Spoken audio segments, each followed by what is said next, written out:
On October 15, 2009, a soon-to-be popular visual novel called Steins Gate was released, detailing the story of a group of people discovering time travel technology and its dangerous effects when used to change the past. Sometime in the middle of the 6th chapter, the characters discuss this. セルンはエシュロンのネットワークを利用して世界規模でタイムマシンについての情報を収集してるの。エシュロンだと本当に実在していたのか。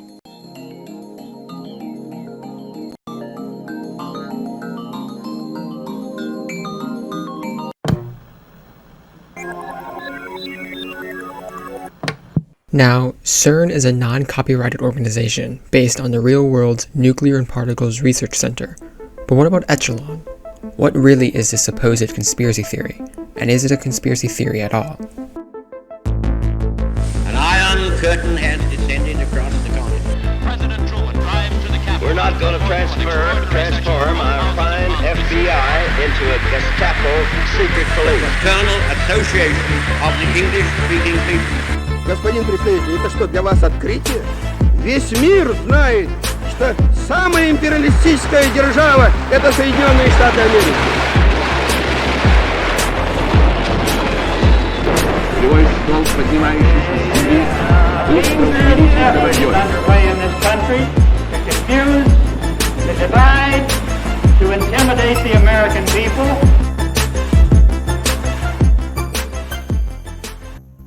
It's May 1919.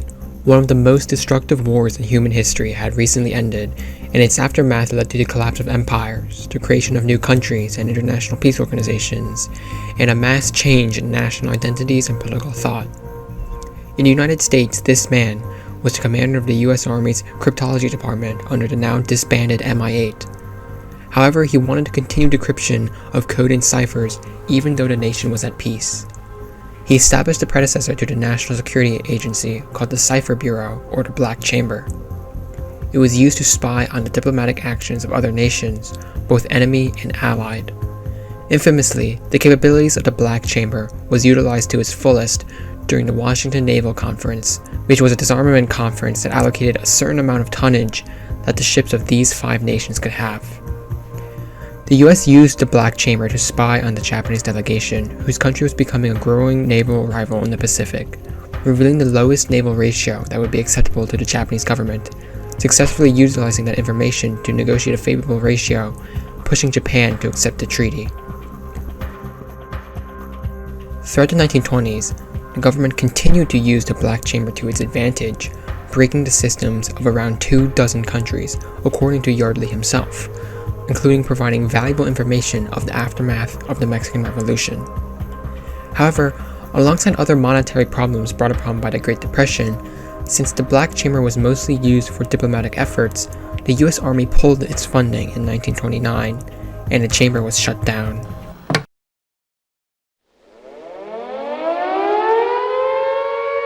The beginning of America's war with Japan opened very badly for America's Navy.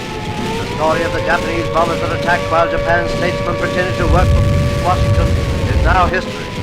But it's easier to understand why the Pacific War goes so badly for us.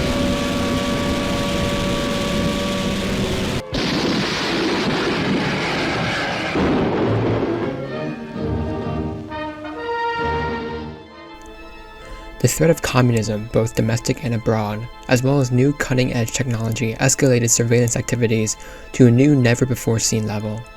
Unbeknownst to the public, then-President Truman established the NSA only 6 weeks into his presidency, specifically to conduct domestic surveillance, including wiretapping a close advisor to Franklin Roosevelt. The NSA remained as a secret agency, cooperating with both the CIA and FBI, especially during the Vietnam War. The NSA under Lyndon B. Johnson tapped, spied, and listened into communications from anti-war activists, utilizing what they called Project Minaret. This was a cooperation project with the more famous FBI's version called COINTELPRO. COINTELPRO itself was a massive illegal project in spying on dozens of organizations, political parties, and individuals. These people included Albert Einstein, in which the FBI not only searched his mail, but also tried to get him deported from the country by linking him with Soviet spying. And Martin Luther King Jr., in which the FBI once again tried linking its actions to being influenced by communism, where an FBI memo stated that, to this very day, the FBI holds a dossier of over 18,000 pages on both MLK and Einstein, which won't be released to the public until 2027 due to a court order. Now, going back to the NSA's Project Minaret, it was actually a sister project to another NSA project called Project Shamrock. While Project Minaret focused on specific Americans that the NSA had on its so-called watch list, the goal of Project Shamrock was to extract and consolidate all telegraphic communications that went into and out of the United States. How? Western Union operates a vast network of 2 million miles of wire, furnishing swift, reliable communication. Interconnecting high-speed message centers, linking together the vast Western Union system from coast to coast. And from the great major message centers spring a multitude of connecting circuits, directly linking thousands of towns and cities, large and small, throughout our country. Although nowadays Western Union mostly controls financial transactions, during the 1900s, the company was a massive telecommunications company with little to no competitors. Millions of people all around the world and the United States utilized Western Union to the point where the company became the first telecommunications company that had its very own fleet of geosynchronous satellites. The NSA was given access to all communications going through this massive Western Union company, and during the height of Project Shamrock, the NSA was extracting and processing a staggering amount of around 150,000 messages per month. However, the secrecy of government surveillance changed drastically starting in 1975. Frank Church, a Democratic senator from Idaho, set up a bipartisan committee in the Senate to investigate abuses committed by a bunch of different governmental organizations, ranging from the CIA to the IRS. The committee, called the United States Senate Select Committee to Study Governmental Operations with Respect to Intelligence Activities, or simply the Church Committee, unveiled, well, let's just say it unveiled a lot. Committee does not believe that the acts which it has examined represent the real American character. 1975 was dubbed the Year of Intelligence, as major bombshells related to federal intelligence abuses were made public. Not only in the US, but in the following years, secret surveillance and intelligence agencies around the world were revealed. Now, just listen to this. In addition to the revelation of the FBI's COINTELPRO and NSA's Shamrock, here's a quick list of what was made public. Operation MKUltra, a CIA operation using American citizens as test subjects for mind control and drug testing. Family Jewels, a multitude of CIA reports plotting the assassinations of multiple heads of states of foreign governments. Operation Chaos, a CIA domestic espionage project designed to identify and track anti-war activists and other protest movements. HT Lingual, a CIA mail program kept secret from the US Postal Service that intercepted and viewed mails heading from the US to China and the Soviet Union, as well as any other mail that was deemed suspicious. Evidence that presidents spanning from FDR to Nixon were using the FBI to spy on political rivals, congresspeople, and American citizens. The committee made public that the FBI held over 500,000 domestic files on American citizens, and that at least 26,000 individuals were at one point cataloged on an FBI list of persons to be rounded up in the event of a national emergency. Even the IRS was weaponized, used to create investigations on 11,000 citizens that had nothing to do with actual taxation agenda, but rather a political agenda. Figures such as Walt Disney collaborated with the federal government, becoming an SAC contract or trusted informant, using his power to track communists or political dissidents within the entertainment industry. All of these intrusions were illegal and required no warrant to pursue.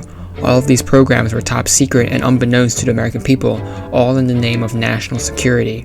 The Church Committee's findings ultimately led to the passing of the Foreign Intelligence Surveillance Act in 1978.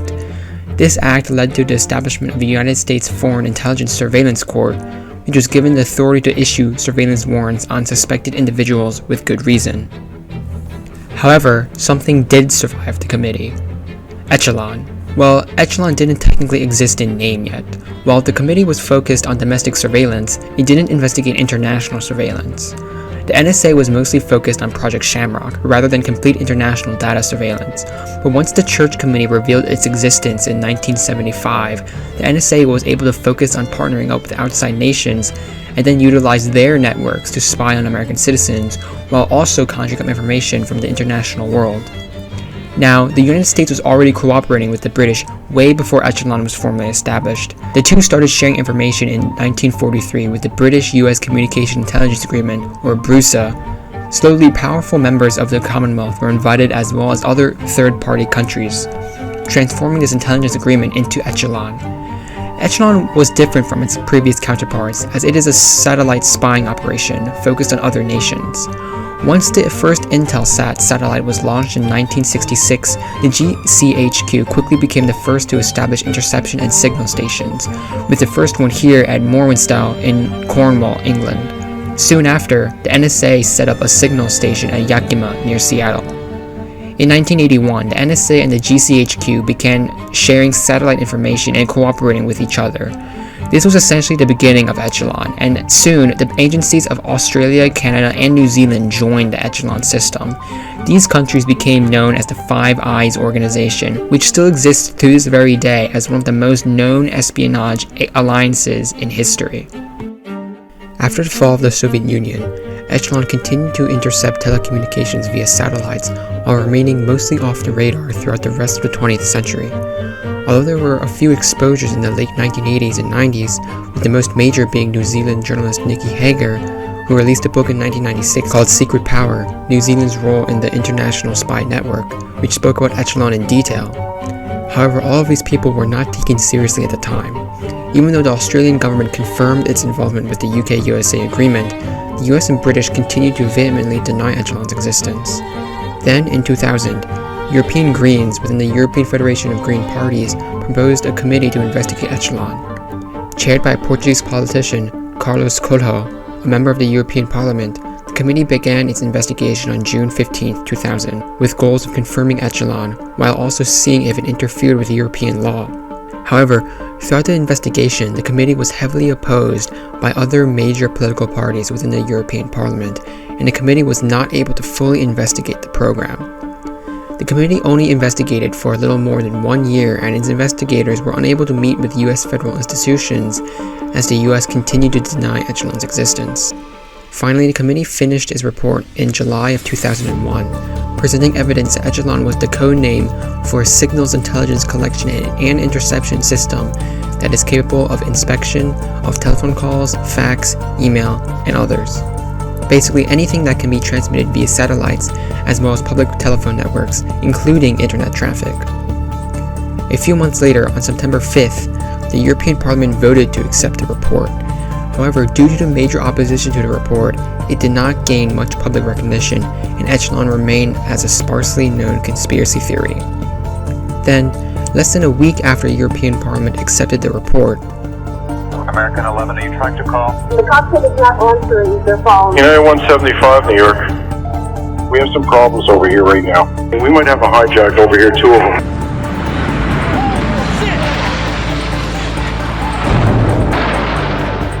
See the two towers, a huge explosion now raining debris on all of us. We better get out of the way. Suddenly, no one really cared about any potential government surveillance anymore. Fear of terrorism overshadowed fear of government abuse. Perhaps it would be safer and better for people if the governments used their power to sweep out potential terrorists. After all, if you're not doing anything wrong, then there's nothing to really worry about. The passing of the Patriot Act in the United States expanded surveillance activities in addition to counterintelligence efforts. Several more acts were passed in Bush's second term, where in 2007, the Protect America Act was passed, which allowed the government to conduct surveillance on foreign individuals without a warrant. And then in 2008, the FISA Amendments Act was passed. The FISA Amendments Act relaxed the court requirements for the original Foreign Intelligence Surveillance Act in 1978. While these acts were broadly known to the public, the US government went further, pushing what they called the biggest surveillance program in the history of the United States. In 2003, under DARPA, a mass detection program called Total Information Awareness, its name quickly being amended to Terrorism Information Awareness, was formed. With aid from different companies and prestigious universities, DARPA's mission was to combine several previous and new governmental projects with new state-of-the-art data mining technology in order to increase information coverage and produce warnings on suspected terrorists. However, TIA was never officially established, as Congress was forced to defund the project after criticisms of governmental privacy abuse. Meanwhile, Echelon itself was becoming more outdated. As technology continued to develop, satellites were not necessary in transmitting information anymore, as fiber optic cables, cellular connections, and other forms rose up into prominence. So, in the aftermath of the 2007 Protect America Act, the NSA started developing a program called PRISM, which is able to collect internet communications from various US internet companies, including Google, Microsoft, Yahoo, and Apple. PRISM also allowed the NSA to target encrypted communications across the internet and store that data. Since PRISM stores a mass amount of information, a program called XKeyscore was developed as basically a Google-style search engine designed to access stored data and metadata. Not only has PRISM been storing information, the US gives access to XKeyscore to other countries such as Germany and Japan, basically giving them the tools to search and analyze the data that PRISM had accessed. Now, how do we know about all of this? How do we know that Echelon existed, or that PRISM continues to exist? Edward Snowden made Time's shortlist for Person of the Year this year. In late spring and early summer, Edward Snowden, a contractor for Booz Allen Hamilton who was working for the National Security Agency, began contacting reporters around the world saying he wanted to give them information. He basically took, as one person told me, one of everything from the deepest, darkest safe house within the NSA, describing almost everything they're doing around the world to collect information both on regular citizens and on traditional surveillance targets. Now, whether you consider Snowden a hero of freedom or a traitor to the American Republic, what he revealed was nothing short of monumentous. Snowden's cache had around an estimated 15,000 to 20,000 documents and was one of the largest leaks in the modern history of the United States. If you believe Snowden's words, he states that, so while they may be intending to target someone associated with a foreign government or someone that they suspect of terrorism, they're collecting your communications to do so. Immediately, countries and private companies were forced to respond to these series of leaks. Some were criticizing Snowden. Australia, for instance, made Snowden out to be a traitor and a treacherous individual to the national security of his mother country. The UK responded by showing that all intelligence activities were within the legal safeguards of UK law. However, other countries responded more harshly. Brazil's then president cancelled a planned state visit to the US and rejected a Boeing fighter jet contract of about $4.3 billion in favor of Sweden's Saab. She had strong words for the US at the United Nations General Assembly later that year. What we have before us, Mr. President, is a serious case of violation of human rights and civil liberties. A case of invasion and capture of confidential secret information pertaining to business activities. And above all, a case of disrespect to national sovereignty, the national sovereignty of my country. We have let the US government know about our protest by demanding explanations, apologies, and guarantees that such acts or procedures will never be repeated again. Germany's then Chancellor called then US President Obama, saying that, "We need trust. Spying among friends is never acceptable." All US private companies listed as beneficiaries of PRISM rejected any involvement with the US government, and Obama defended the program by saying that it was legal and limited. So what happened after all of this? Well, in the short term, a lot. Snowden's leaks sparked a massive national debate on privacy and on the acceptable level of governmental control in society. The US's reputation was soured around the world, and the post-9/11 hysteria was reverted, with acts such as the Protect America Act and the Patriot Act being generally now looked down upon. US companies promised reforms to privacy and data breaches. However, the NSA and other governmental agencies escaped relatively unharmed. PRISM and XKeyscore are presumably still being utilized. Years following Snowden's leaks, the country was running as normal. The 2016 election came and went, and it seemed as if everyone was gradually forgetting about the leaks. Furthermore, Snowden himself, escaping US espionage charges, sought asylum in Russia, which soured his words even further and placed distrust between him and the American people. People began to see him as an actual traitor, who purposely created a breach of national security in order to benefit America's enemies. Ultimately, the legacy of mass surveillance programs such as PRISM or Echelon continues to be the same. Just like Snowden and the Church Committee, bombshells will be dropped on privacy or government abuse, but over several years, everything will seem to revert back to where it had been. Sure, new laws are passed, or private companies will make promises, but everyone forgets that the NSA has a job: defending our nation and securing the future, and it will continue to do so by any means necessary.